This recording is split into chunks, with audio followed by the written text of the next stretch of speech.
Tantor Audio, a division of Recorded Books, presents When Perfect Isn't Good Enough, Strategies for Coping with Perfectionism, 2nd edition, by Martin M. Antony, Ph.D., and Richard P. Swinson, M.D. Narrated by Mike Chamberlain. Publisher's Note: This audiobook includes bonus material. Please visit Tantor.com and type "When Perfect Isn't Good Enough" into the search box. Follow the link to the book's page. Then, under the Supplemental Content section, please enter the access code THOUGHT and then click the Unlock button to access the bonus material. The code should be entered in all lowercase letters. Thought monitoring forms, blank and completed, Perfectionism Diary, Exercise 5.2, Exercise 5.5, and your Perfectionism Diary, blank sample, referenced in this audiobook, can be found in the bonus material. Introduction. The purpose of this book. When we began our work on the first edition of this book, we struggled to decide on exactly what the scope should be. It was difficult to choose which aspects of perfectionism to focus on, because the term perfectionist can be applied to many different types of people.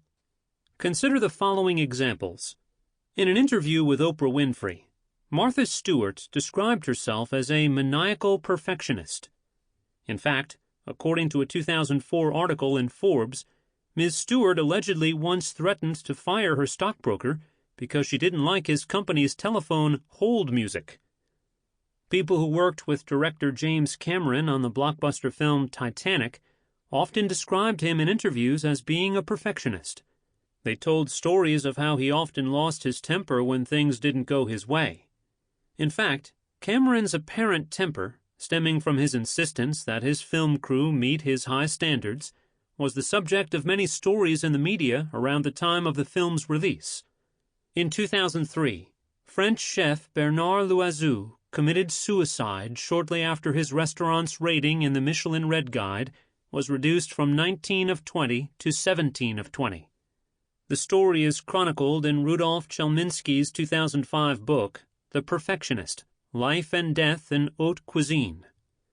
In her 1995 biography, Movement Never Lies, an autobiography, Canadian ballet dancer Karen Kane described herself as a perfectionist. Although she had established herself as one of the most respected dancers in the world, she occasionally had bouts of depression stemming from self-imposed standards that she felt she rarely met. The character of Niles Crane from TV's Frasier can be described as a perfectionist. He sees everyone other than himself as inferior in some way, and he goes to great lengths to make sure that things are correct, even the graffiti in the Café Nervosa toilets, which he corrected with a red pen.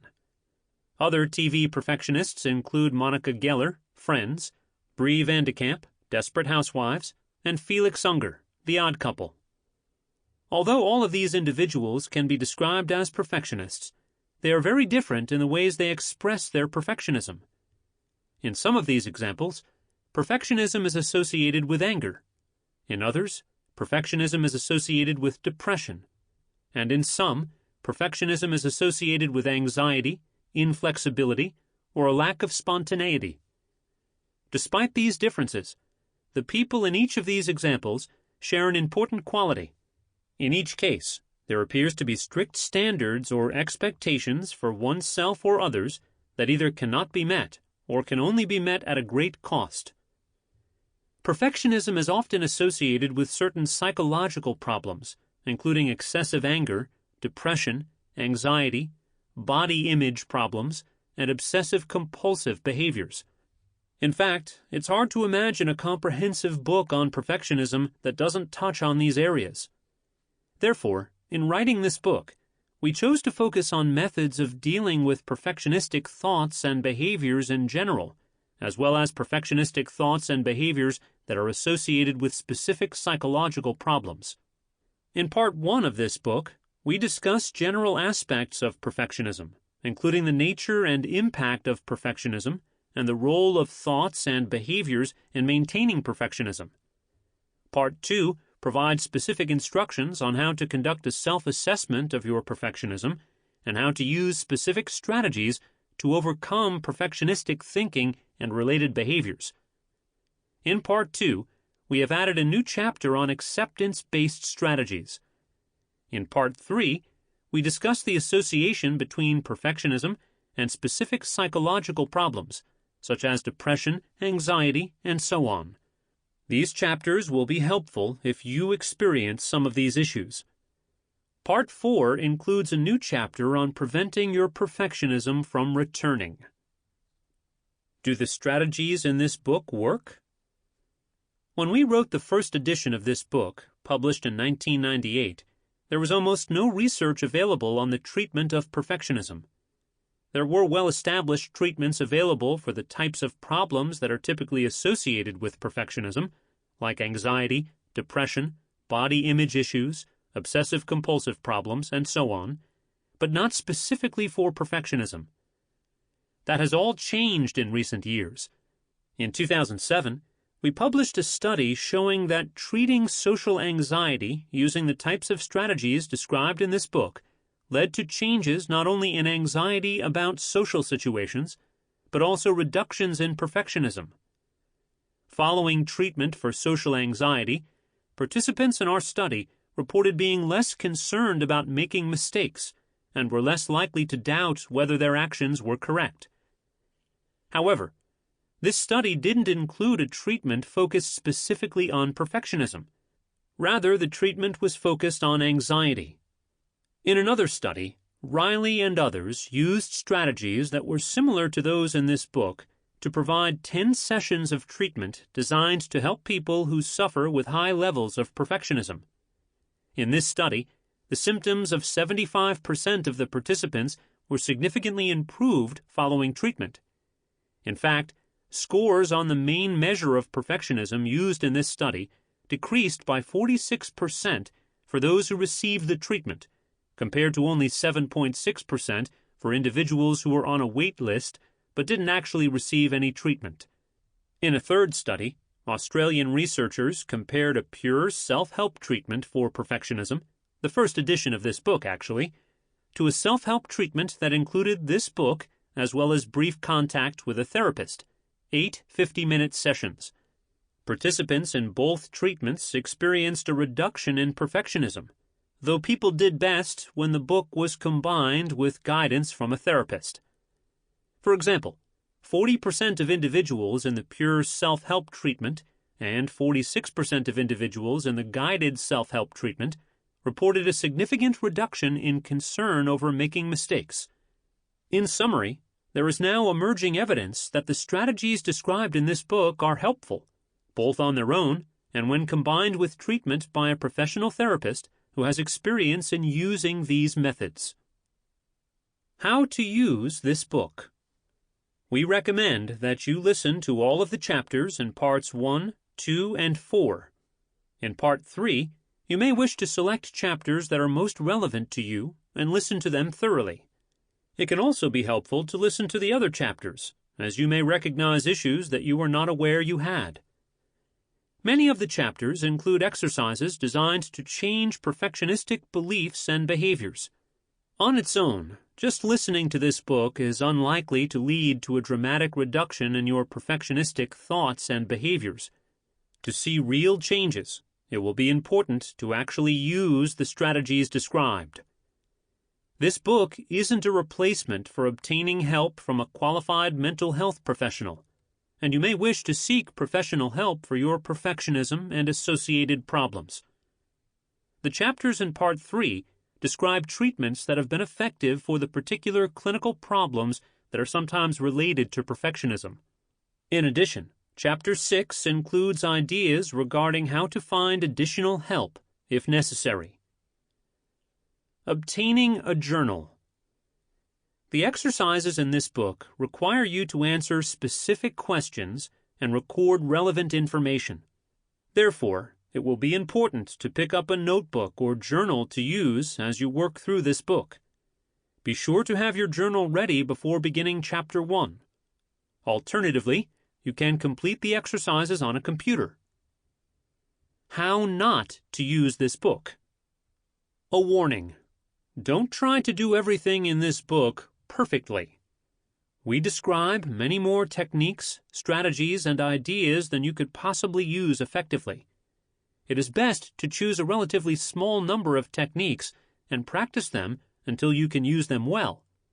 If you try to do everything that this book suggests, you probably won't benefit much from any of the strategies.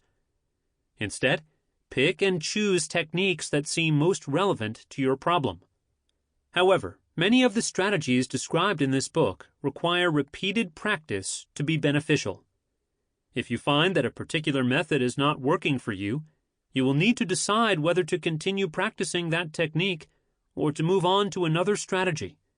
If a particular suggestion is not working for you, try not to react like a perfectionist. It will take time to notice changes. Giving yourself permission to fall short of meeting your high expectations while trying to overcome your perfectionism is a good first step toward learning to have more flexible and realistic expectations. Part 1. Understanding Perfectionism. Chapter 1. What is perfectionism? Most of us are bombarded with demands to improve our performance. From the time we are born, we must endure being evaluated and corrected by different people in our lives. When we first learn to talk, our parents correct our pronunciation. When we are young, we are taught by others how to walk, dress ourselves, hold our forks properly, refrain from putting our elbows on the table, wash behind our ears, and make our beds. As we grow up, our behavior continues to be evaluated, criticized, corrected, and rewarded. In school and at home, we learn that to attain the approval of others, we must achieve specific standards. When we make mistakes, there are often practical negative consequences. For example, as children, if our grades fall below a particular level, we may be criticized by our teachers, parents, and friends. Sometimes, privileges, for example, permission to talk on the telephone, go out with friends, or receive an allowance, are taken away until the level of performance is back where it is expected to be. The frequent demands to meet and surpass established standards continue into adulthood. Many workplaces expect employees to improve their performance by accomplishing more in less time. Salespeople are expected to break the previous year's sales records. Companies strive to be more successful than their competitors. In addition to pressures from the outside, many people feel pressure from within to succeed or perform at a certain level. When cooking a meal for friends, it feels good to have your guests enjoy their meal. When trying to maintain a level of physical fitness, you may feel a sense of personal satisfaction when you have reached some new goal, such as being able to run a mile in less time. The desire to improve your performance or to meet high standards is not the same as being perfectionistic. It is this very desire to meet certain goals that often helps you perform effectively in your environment. For example, students who don't care about their performance in school probably don't study as hard and are likely to perform more poorly than students who have high personal standards. If this pattern of performance becomes a habit, there are often negative consequences. Their grades are lower, and they may not be accepted into their preferred college or university. People at the top of their field, such as elite athletes, must also set high standards to achieve what they do. Without standards, people generally achieve less. Definitions of perfectionism. So, what is perfectionism, and how is it different from a healthy desire to achieve high standards? As a starting point, let's consider a dictionary definition. The online version of the Merriam-Webster dictionary defines perfectionism as a disposition to regard anything short of perfection as unacceptable. In contrast, professionals who study perfectionism tend to define the term in more detail.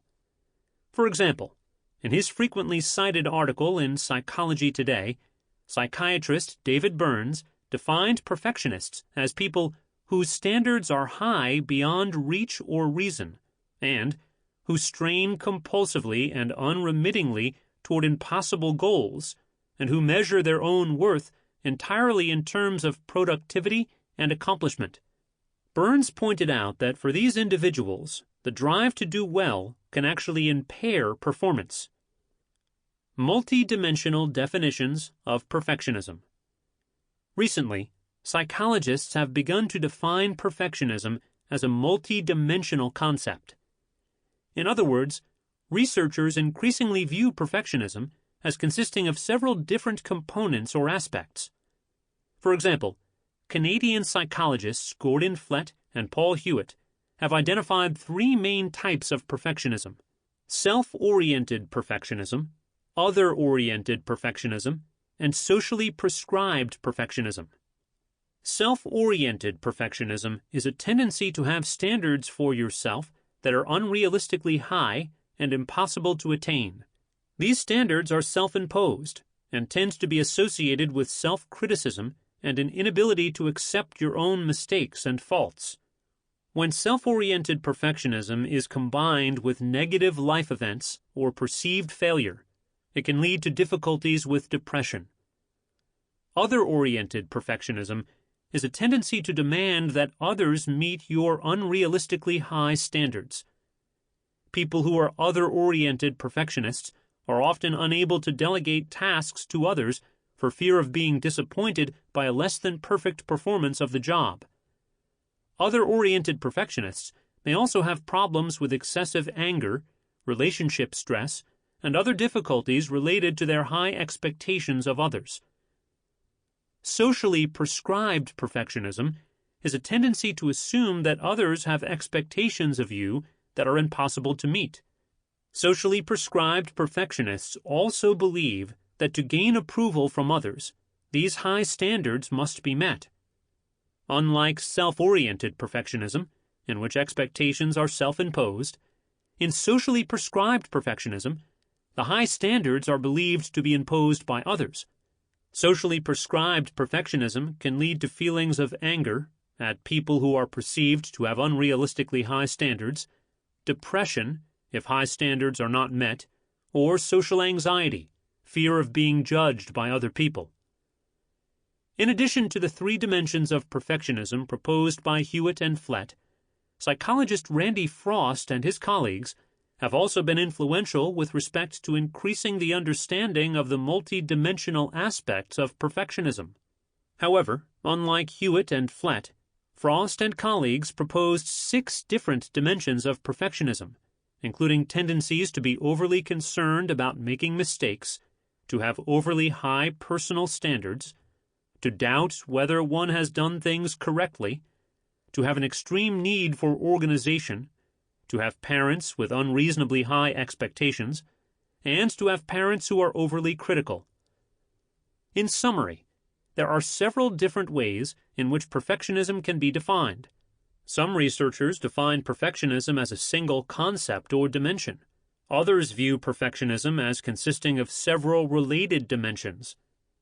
Regardless of which view is taken, most definitions appear to share several features that can be summarized as follows. People who are perfectionistic tend to have standards and expectations that are very difficult or impossible to meet.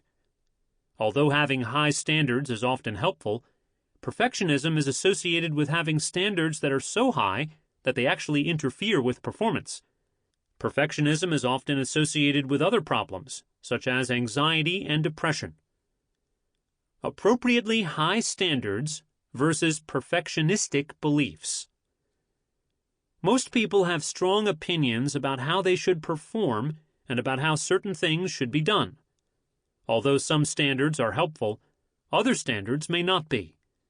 For example, a person who has to speak in front of groups may have the belief, "It is important to do an excellent job." Is this a perfectionistic belief, or just an appropriate belief that leads to improved performance in public speaking situations? Unfortunately, people are often not very good at assessing the accuracy of their own beliefs about their standards, because most of us assume that our beliefs are correct. The appropriateness of a belief about standards for performance depends on several factors. The excessiveness of the standard, for example, can this goal be met? The accuracy of the belief, for instance, is it true that this standard must be met? The costs and benefits of imposing the standard, for example, does it help me to have the belief or standard? And the flexibility of the standard or belief. For instance, am I able to adjust my standards and change my beliefs when necessary? Consider an example. Most people believe that it's important to wash regularly and to keep clean. Is this a perfectionistic belief or realistic high standard? Well, for most people, the standards for cleanliness are defined in a way that can be met with little effort, and, for most people, keeping clean has more benefits than costs. For example, with minimal effort, keeping clean makes it more likely that others will want to spend time with you. Finally, most people are also able to be flexible regarding their standards for cleanliness. Surgeons may raise the standard and wash their hands more carefully before doing surgery, whereas people who are camping in the wilderness may lower their standards and tolerate being less clean. In contrast, a person who has perfectionistic thoughts about cleanliness may have excessive beliefs that are inaccurate, inflexible, and cause more harm than good. For example, in our clinic, we see some individuals with obsessive-compulsive disorder who wash their hands hundreds of times each day, to the point where their hands are red and sore from scrubbing. This repetitive washing may be triggered by perfectionistic beliefs about avoiding contamination from germs, toxins, and other substances. However, this level of washing doesn't reduce the risk of becoming ill, compared to a more moderate amount of washing, and the person may actually be more at risk for infections, from cracking skin on their hands and so on. For these individuals, the excessive frequency of washing often takes up hours each day and can interfere with all aspects of functioning, including work and social relationships. This may seem like an extreme example of perfectionistic behavior. For more subtle perfectionistic beliefs and behaviors, it may be difficult to decide whether the reactions are excessive, but the same principles apply. You must first determine whether the beliefs and standards are excessive, accurate, helpful, and flexible. We will return to the issue of how to determine whether beliefs are excessively perfectionistic in later chapters. The main point to consider here is that the more inflexible your beliefs are, and the more situations in which you have inflexible opinions, the more likely you are to run into problems. This is particularly true in situations where your beliefs are arbitrary and subjective rather than based on facts or hard evidence. For example, the belief that one should not drink and drive is consistent with statistics showing that more than half of automobile accidents involve alcohol. On the other hand, an inflexible belief that people should only listen to classical music and that all other types of music are inferior might cause problems if you are surrounded by other people who are not classical music lovers. Perfectionism as a personality trait. Personality traits are stable characteristics that make people who they are. The term stable implies that personality traits affect your behavior across situations and over time. For years, psychologists have debated about the exact number of basic personality traits. Earlier, researchers tended to view personality as being comprised of many different personality traits. The exact number of traits differed from theory to theory, although in some cases, the number of traits specified was in the hundreds. These traits included such dimensions as perfectionism, happiness, honesty, aggressiveness, anxiety, creativity, ambition, and just about any other dimension imaginable. More recently, many psychologists have come to believe that there are relatively few basic personality dimensions on which personality should be measured. One view of personality dimensions that has been supported by extensive research is that proposed by Robert McCrae and Paul Costa, called the Big Five theory.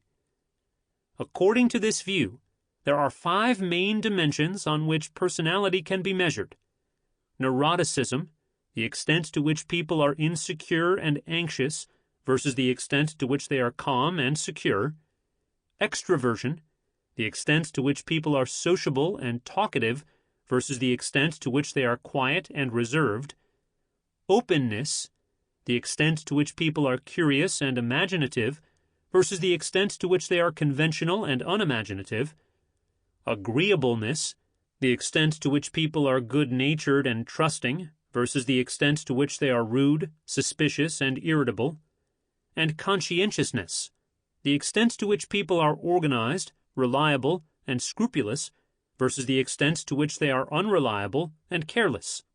According to researchers who study personality theories such as the Big Five model, the specific ways in which people's behaviors can be described along the 5 basic personality dimensions determine the precise personality composition that makes each person unique.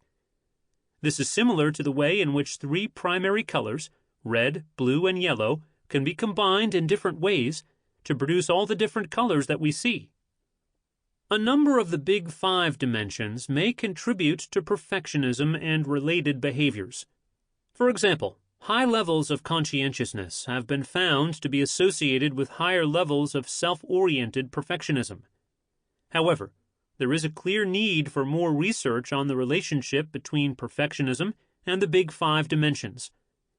It's possible that high conscientiousness may lead a person to be overly concerned with organization, order, cleanliness, and following rules.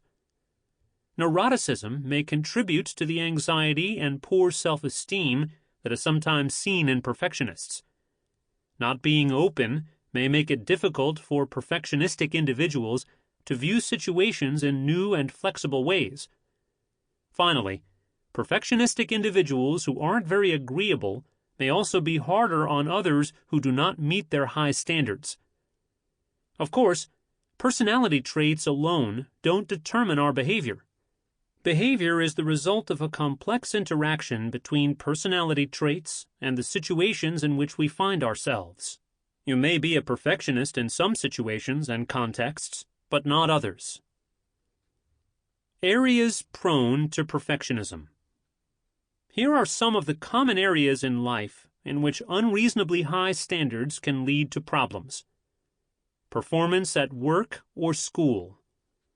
Some people tend to be particularly perfectionistic in their work, setting overly strict standards for their own performance or for the performance of their coworkers.